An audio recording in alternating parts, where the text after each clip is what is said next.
Close your eyes for a moment. Breathe deeply.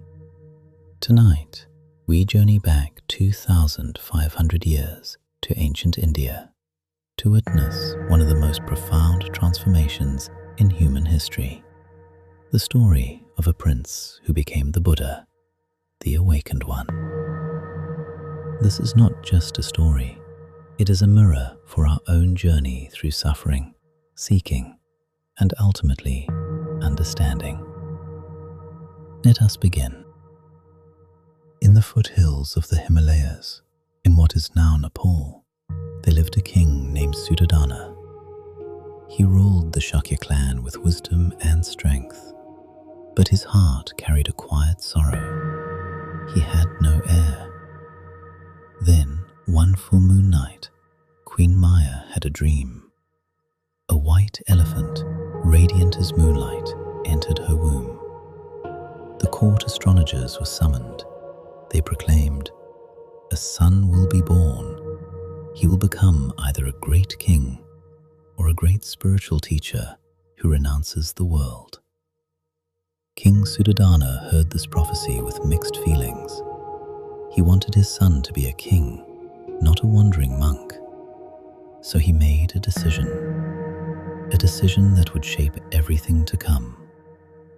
When the child was born, they named him Siddhartha, which means he who achieves his goal.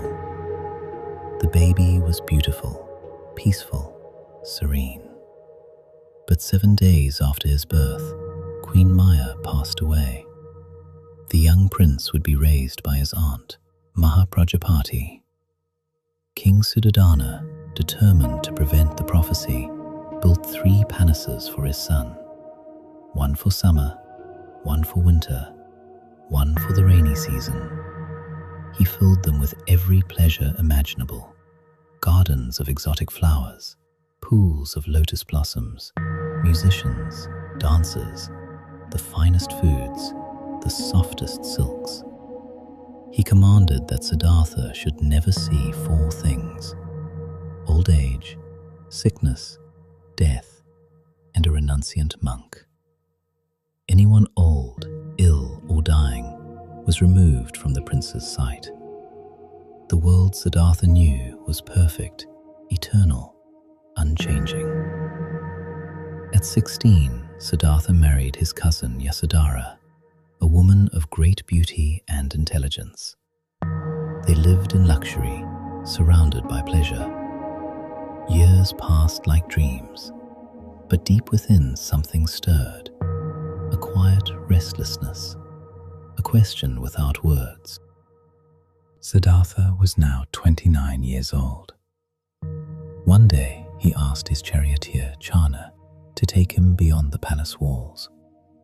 He wanted to see his father's kingdom, to know the world he would one day rule. The king reluctantly agreed, but sent servants ahead to clear the streets of anything unpleasant. As the chariot rolled through the city, Siddhartha saw decorations, celebrations, people bowing in respect. But then, by the side of the road, he saw something his father's servants had missed.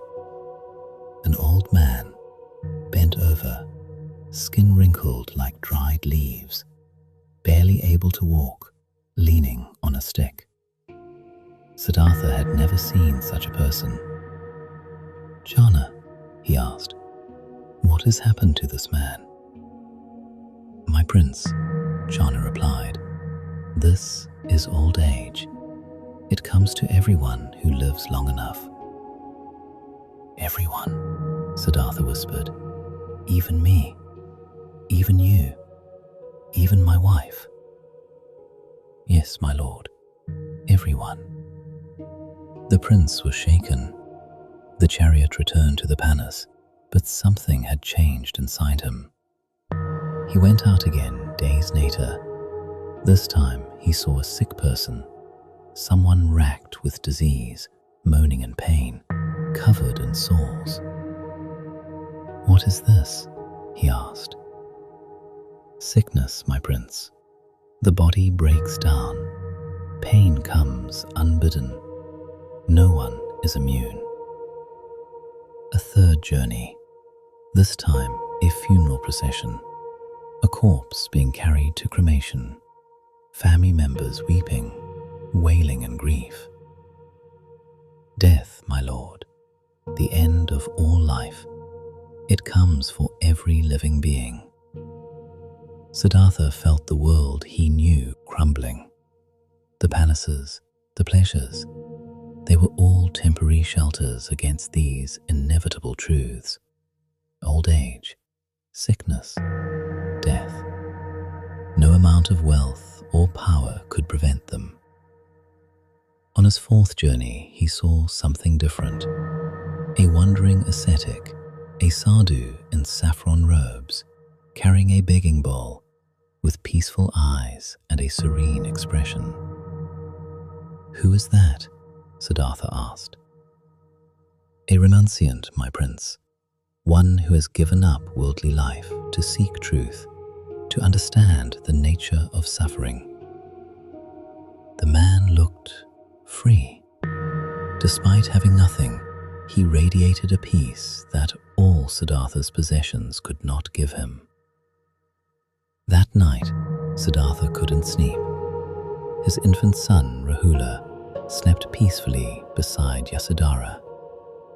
He looked at them with love, with terrible love, knowing what he had to do. In the darkest hour before dawn, he kissed them goodbye without waking them. He mounted his horse, Kanthaka, and with Chana by his side, rode out of the palace. At the edge of the forest, he dismounted. He took his sword and cut off his long princely hair. He removed his royal garments and jewelry, giving everything to Chana. "Tell my father I love him. Tell my wife I will return only when I have found the answer to suffering." Chana wept. The horse Kanthaka, legend says, died of a broken heart. But Siddhartha walked forward into the forest, wearing simple robes, carrying nothing. The great renunciation was complete. For 6 years, Siddhartha wandered. He was no longer a prince. He was simply a seeker, one among many searching for truth. First, he studied with the great meditation masters of his time. He learned from Alara Kalama, who taught him deep meditative absorption. Siddhartha mastered this quickly, so quickly that Kalama offered to make him a co-teacher. But Siddhartha realized, this meditation brings peace, but when I emerge from it, suffering is still there. This is not the final answer. He moved on to study with Uddaka Ramaputta, learning even subtler states of consciousness. Again, he mastered everything. Again, he found it wasn't enough. These states are temporary, he thought. What I seek is permanent freedom. So he joined a group of 5 ascetics who practiced extreme austerity. If pleasure couldn't end suffering, perhaps its opposite could. They believed the body was the enemy, that through punishment and deprivation, the spirit could be freed. Siddhartha threw himself into this practice with the same intensity he'd once devoted to princely pleasures. He fasted until his ribs showed through his skin. He slept on beds of thorns. He held his breath until he fainted. He ate a single grain of rice per day. His body became a skeleton. His hair fell out. His skin turned dark. He was barely alive. One day, sitting by the Naranjara River, he was so weak he nearly drowned while bathing. As he collapsed on the shore, barely conscious, a memory arose. He remembered being a young boy, sitting under a rose apple tree while his father worked in the fields. Without trying, without technique, a natural state of peaceful joy had arisen in him. Alert, aware, serene. A realization struck like lightning. That was a pure state of mind. Why am I afraid of that kind of pleasure? These extremes, luxury and asceticism, are both wrong paths. There must be a middle way. A village girl named Siddhartha, seeing this emaciated holy man near death, offered him a bowl of milk rice. After 6 years of refusal, Siddhartha accepted. He ate. Strength slowly returned to his body. The 5 ascetics who had been his companions were disgusted. He has given up. He's weak. They abandoned him. Siddhartha sat alone by the river, physically broken, but mentally clearer than ever before. He understood now. Neither indulgence nor denial would lead to awakening. The path lay between extremes, mindful, balanced, aware. He was ready for the final step. Siddhartha walked to a place now called Bodhi. There stood a large pipal tree, its leaves rustling in the evening breeze. Something about this place felt right, significant, final. He gathered grass and made a simple seat beneath the tree. As he sat down, he made a vow. Let my skin, my bones, my flesh dissolve. Until I have attained complete awakening, I will not rise from this seat. It was the full moon of May. The air was thick with the promise of monsoon.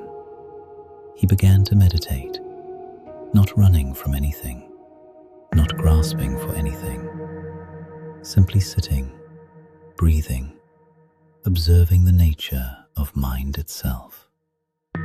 As night fell, the legends say, Mara appeared, the personification of delusion, desire, and death. Mara came with armies of demons, with seductive visions, with doubts and fears. Who are you to seek enlightenment? You abandoned your family. You're selfish. You're deluded. But Siddhartha remained unmoved. When Mara challenged his right to sit there, Siddhartha simply reached down and touched the earth. The earth is my witness, he said. The ground itself is said to have roared in confirmation.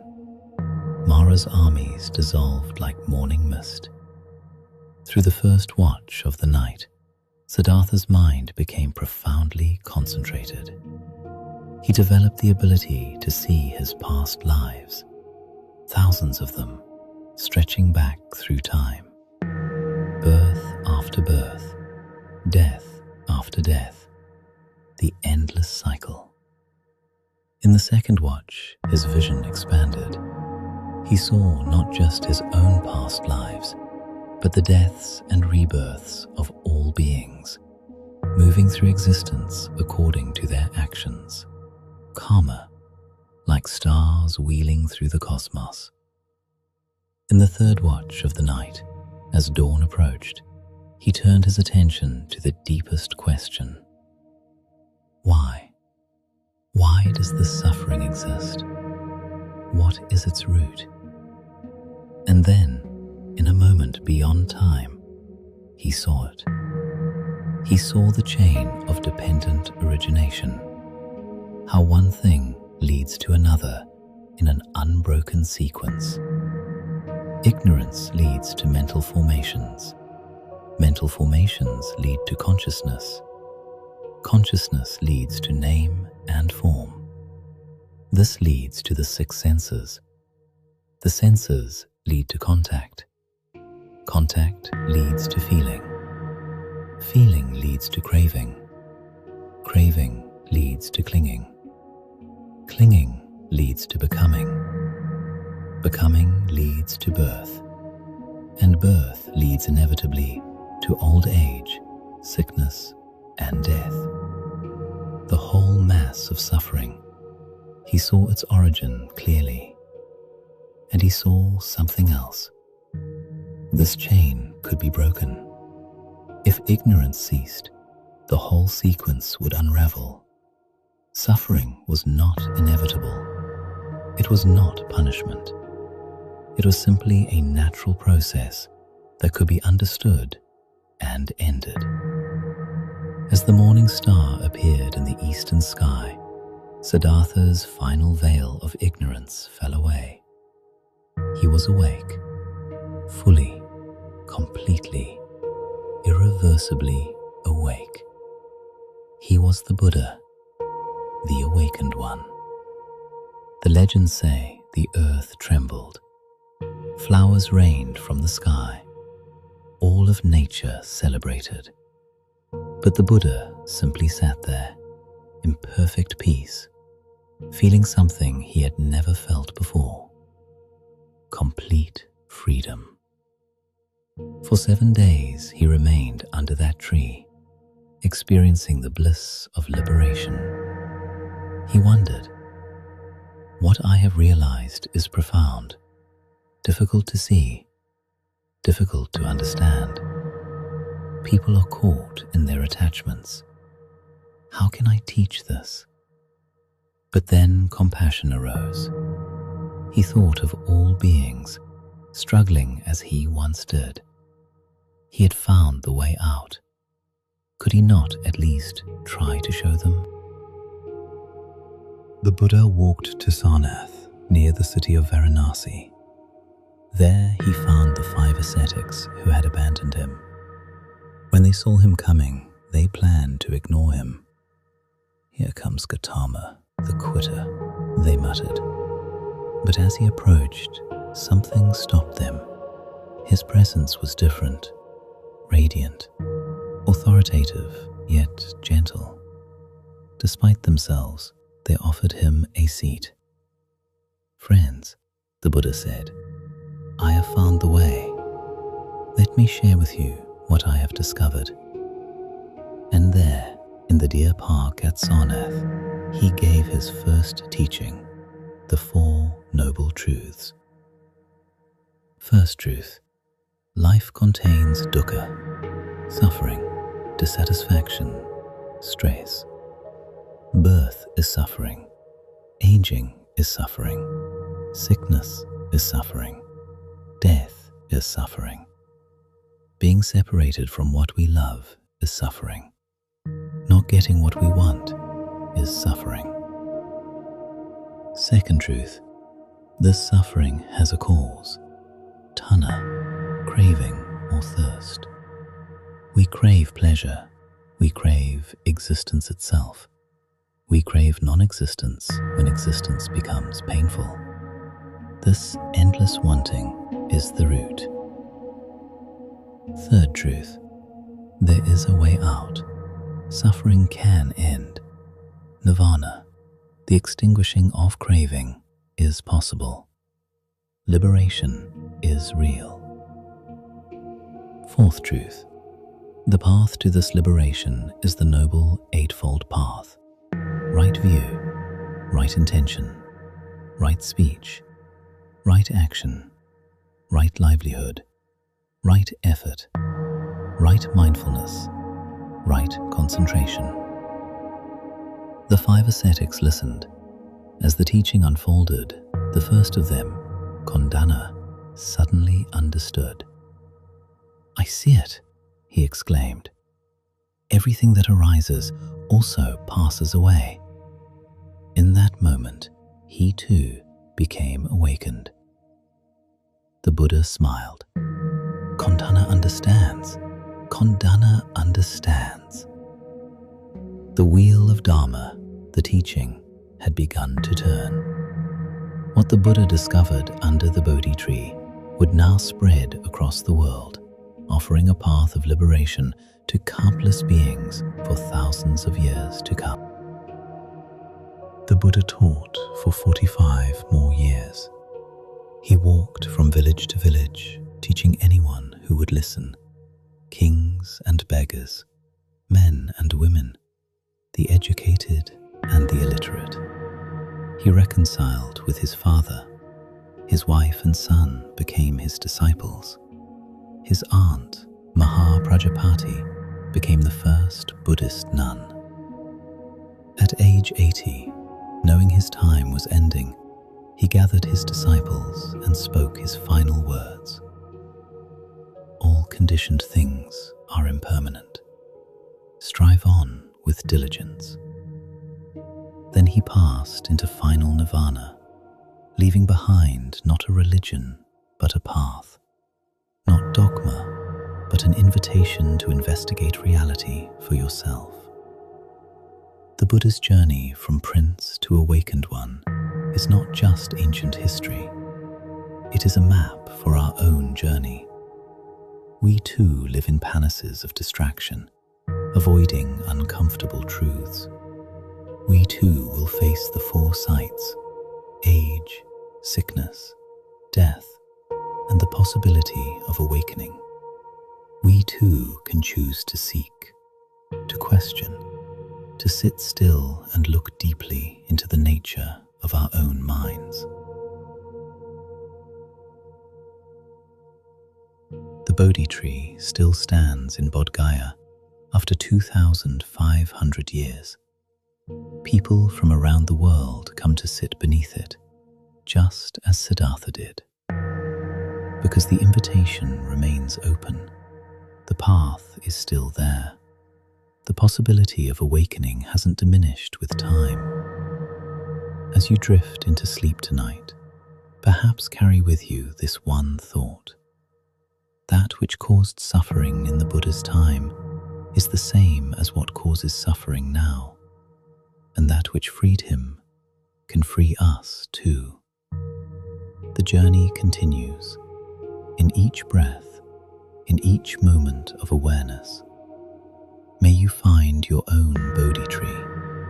May you have the courage to sit beneath it. May you awaken.